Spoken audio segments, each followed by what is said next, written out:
Самая коварная вещь, которая случилась с Наруто в детстве, это не ненависть деревни. К ненависти он хотя бы был готов. Самое опасное – это добро, которое пришло к нему в неправильной форме. И имя этому добру – Ирука. Ируку обычно вспоминают как первого по-настоящему близкого человека в жизни Наруто. Но близкий человек – это не тот, кто иногда угощает раменом, а тот, кто понял, что болит у тебя сильнее всего, и не бьет туда, даже по незнанию. Наруто же с самого детства был очень прост в своей боли. И когда я пересматривал эпизоды с Ирукой, я просто офигел, насколько все это игнорировал его первый, якобы близкий человек. Это видно уже в самом начале. Когда Наруто проваливает выпускной экзамен, Ирука не просто ставит незачет, а закрепляет его худший страх. Все идут дальше, а Наруто остается один. Для обычного ученика это обидно, но для ребенка, который уже живет как изгой, это катастрофа. И вот в этот момент хороший учитель обязан смотреть не только на результат, а на ученика целиком и его мотивацию. Но что делает Ирука? Он выбирает самый тупой и формальный путь, и тем самым еще глубже вталкивает Наруто в роль изгоя, из которой тот и так со всех сил пытался выбраться. Я же не микроб какой-то, я тоже человек! Человек! Все это особенно плохо смотрится, потому что проблема Наруто не в лени, и даже не в нем самом. Из-за того, что он Джинчурики, Он гораздо более ценная фигура. к нему просто нужен другой подход. И Ирука не мог этого не знать. Так почему же он так поступил? Не потому ли, что все любят только удобных учеников, которые предсказуемо идут по шаблону? Но попробуй справиться с тем, кто хоть немного выходит за рамки, и рискнешь узнать, что твое наставничество не стоит ни гроша. Поэтому я считаю, что в тот день именно Ирука, а не Наруто, провалил экзамен по всем фронтам. И лично меня задел момент, который Ирука абсолютно не воспринял всерьез. Пока все вокруг зубрят чужие техники, Наруто берет и создает свою.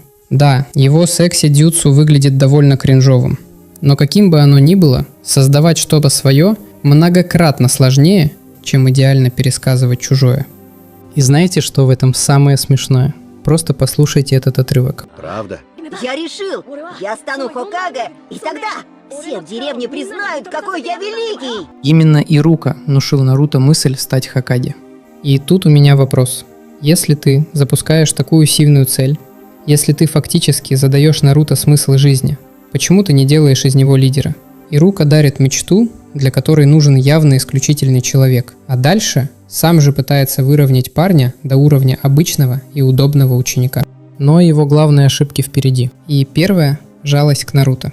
Ирука оберегал его от опасностей, но при этом забывал, что Наруто – не обычный ученик, а джинчурики с чудовищным потенциалом и чудовищным риском. Его надо не просто оберегать, его надо готовить. Орочимару захотел себе Саски и был не заинтересован в силе Девятихвостого. Но пожелай он Наруто, чем бы он ответил ему? Даже другие генины, все мы помним этот фрагмент. Из-за Ируки Наруто абсолютно оказался к этому не готов. И главная ошибка в том, что Ирука отказывался видеть в Наруто джинчурики. Фраза о том, что Наруто человек, а не монстр, звучит красиво, ровно до тех пор, пока лис не начинает реально прорываться наружу. Я очень хочу затронуть бой с Хаку, где Наруто теряет Саски. Здесь он впервые теряет контроль над собой настолько, что спускает на Хаку всю ярость лиса. Но если бы он правда добил его, каково чувствовать, что своими руками уничтожил того, кому явно не желал зла? Вот здесь и вскрывается медвежья услуга Ируки. Он дал Наруто чувство, что тот не монстр, но не дал ему языка, чтобы понять монстра внутри себя. Все, что было нужно, зрелый разговор о силе, которая однажды неизбежно вырвется наружу. И я просто офигел, когда после всех этих мувов Ирука заявил, что так-то считает себя старшим братом Наруто. Я считаю тебя младшим братом.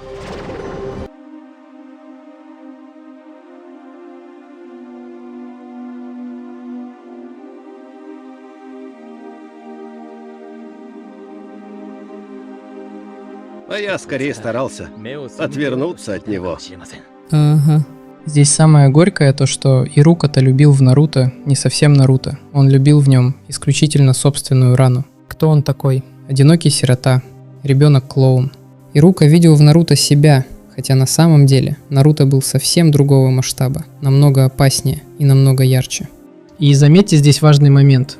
Как только Наруто начинает выходить из заданной роли, как только у него появляются друзья, команда и смысл вне одиночества, Ирука дистанцируется сам, потому что Наруто больше не похож.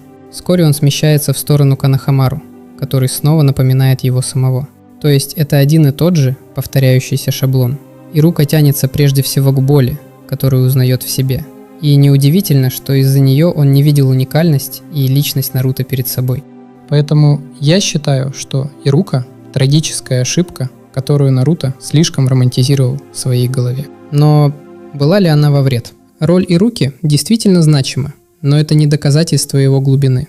Это показатель того, насколько сильно сам Наруто нуждался хоть в ком-то, и насколько отчаянно идеализировал любого, кто готов дать ему крохи тепла. Он достроил этот образ сам, и я не думаю, что их связь стала от этого фальшивой. Она стала скорее более горькой, потому что Наруто видел в Ируке родного человека, а Ирука так и не дорос до масштаба доверенной ему роли. Спасибо, что досмотрел до конца.